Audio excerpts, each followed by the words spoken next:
Hello বন্ধুগণ, আজ তোমাদের সাথে শেয়ার করবো আমি একটা ব্রেকফাস্ট রেসিপি। তো আজ ব্রেকফাস্টে বানিয়ে নিয়েছিলাম ম্যাঙ্গো স্মুদি। চলো তোমাদের সাথেও শেয়ার করি। এখানে নিয়েছি ওটস আর গুড়ের পাউডার। আমি যেহেতু চিনিটা না খাওয়ারই চেষ্টা করি তাই। আর এই নিয়েছি দুধ, আর এখানে আছে কিছু ড্রাই ফ্রুটসের মিক্স আছে। আর এখানে রয়েছে দেখো একটা আম নিয়ে নিয়েছি আমি।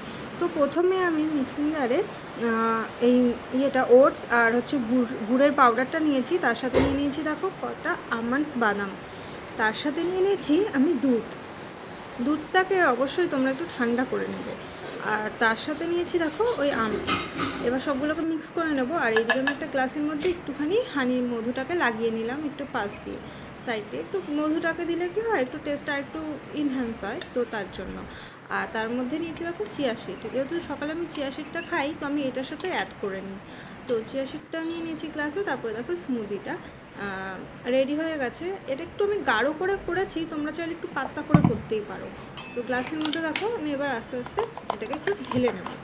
তো ঢেলে নেওয়ার পর উপর দিয়ে একটুখানি বাদামগুলো একটু ছিটে গার্নিশ করে নিলাম, রেডি।